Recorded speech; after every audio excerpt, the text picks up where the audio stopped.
Hi guys, it's Julian. Today I'm going to be showing you how to make the hard techno cakes. I've talked about this a little bit before, but I've got a bunch of new stuff. I'm going to be showing you this new technique to add a ton of texture to it as well that I've never shown you guys before, and I promise you no one on YouTube has shown this, so stick around to the end. As usual, you can actually get the full project file and samples and MIDI and presets from this video. At the top of the description, I've just dropped a new sample pack called Definitive Hard Techno Cake with Bass Grooves.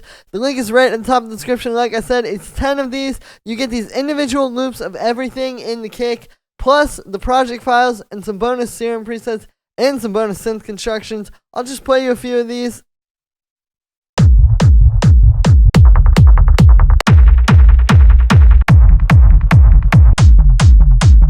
So these are some of the best cakes on the market, and you get the project files plus the individual stems for them. Really high quality stuff. Definitely don't miss out while it's available, guys. Thank you so much for the support. This is a really high quality sample pack. It'll take your tracks to the next level, so don't miss out.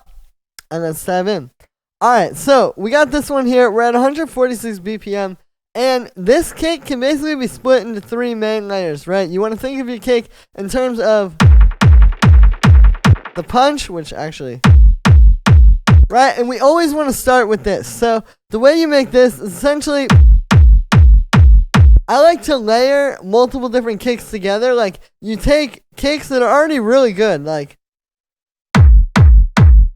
that's already a really solid, fat, powerful kick. And you can use EQ3 and take just the lows.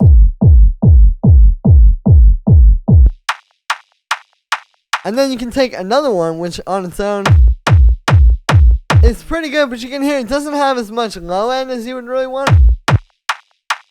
So you take just the mids and highs. And the important thing here is you make sure that this knob right here where it says frequency low, see how it's the same thing on each of them? You got to make sure of that, because if you start losing like some space in there,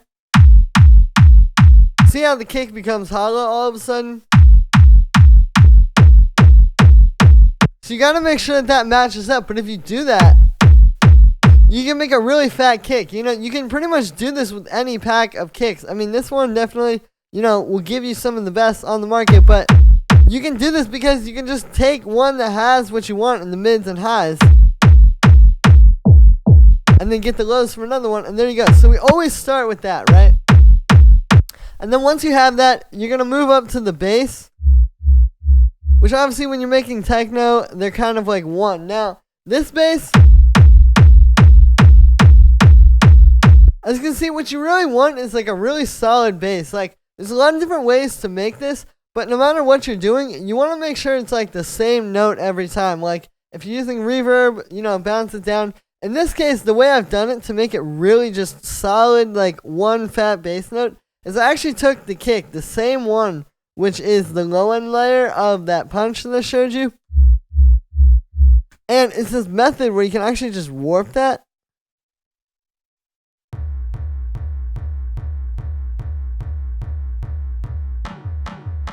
And you can see I stretched it out all the way. Like, you literally can't stretch it anymore.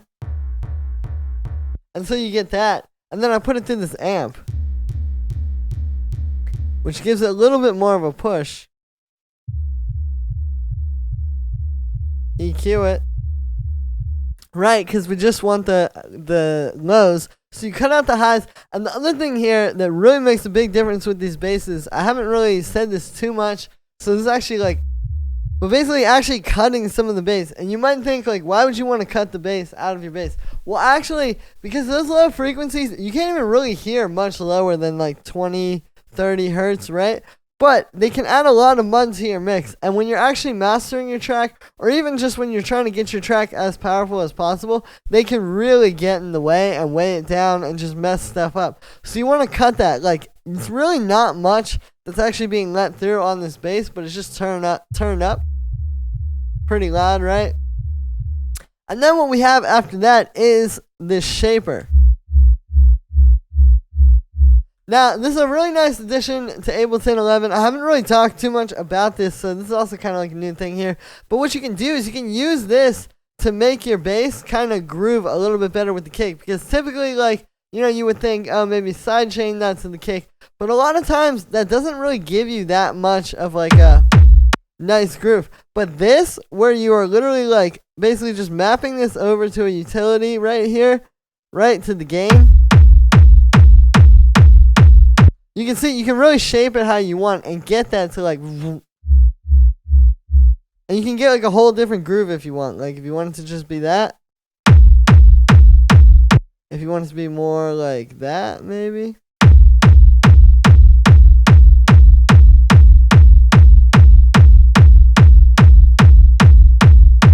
Right, so it's just a much more flexible method of sidechaining. And again, all you have to do is you start with this, and then you're going to map it to, you're going to get a utility. I'll do it right here again. So you're going to get a utility, map that to the gain, and there you go. Now what you need to do is, by default, see how it's just like going way up? You have to use this offset down here. And get it so that it only goes up to right there, like in the middle, 0 dB. And once you do that, you'll be good. And then you have this really nicely shaped grooving thing, right? So now, that is going to be the basis of the kick. And all we have on this group here is just another little EQ8 cut. Again, you really can't do this enough because at the end of the day, it's just going to make your mix cleaner. And your mastering is going to be cleaner as well. The last thing that's on here that I really haven't talked about much on this channel, you know, this is a new thing, and it can really help you. A lot of times when you hear tracks, and, you know, it kind of starts out with the kick, you can hear the kick, and you can hear the bass, and then it's almost like there's like a texture loop over it, right? Well, this is how you can create that. Right, we have this down here, this send. And what you're going to do is you're basically just going to send the punch to this. You don't want to send the whole kick. You don't want to send the bass. Just the punch, which is sending out that strong, like, doom, doom. You're going to send that through the send. And then what's happening here is it's basically a combination of delay, distortion, and filtering. And that is going to create this really cool little percussion loop.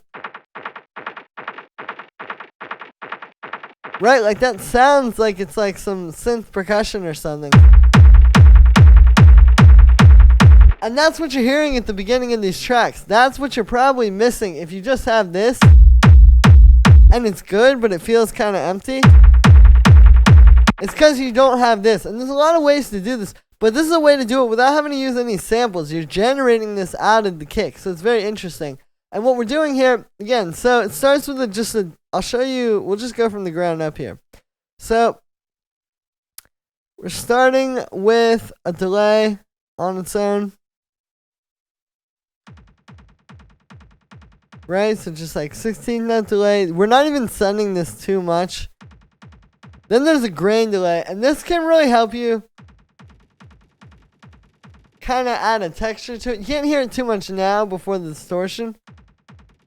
But it's taking that, because just the delay on its own can be a little bit like simple. This can give you more like flavor to it and allow you to just really control it, especially with the spray and the frequency knobs. You can do a lot. But then we saturate it. And there you can really hear that. Now, you can use almost any distortion. I like using Ableton Saturator because the wave shaper. Yeah, as you can hear, you can get a lot of textures out of it. So we got this one like that.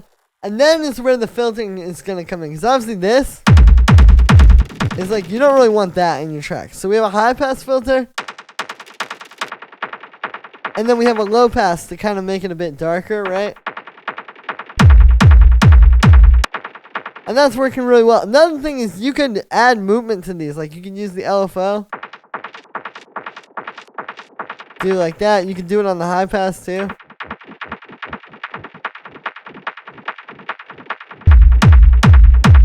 Right, so there's a lot that can be done between these like few effects here.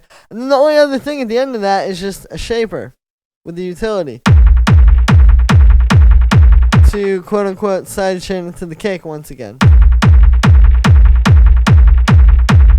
And there it is. So that's gonna be it for this one, guys. I hope you enjoyed. As always, make sure to like this video as well as subscribe. And let me know what you think of this video in the comments. Like I said in the beginning, you can get the definitive hard techno kick, bass groove, library. The link is right at the top of the description on my website. Definitely don't miss out while it's available. You get these 10 really high quality kick groups with all the individual layers, plus the Ableton files. There's literally not a single sample pack out on the market like this, and there definitely isn't one with kicks that sound this good.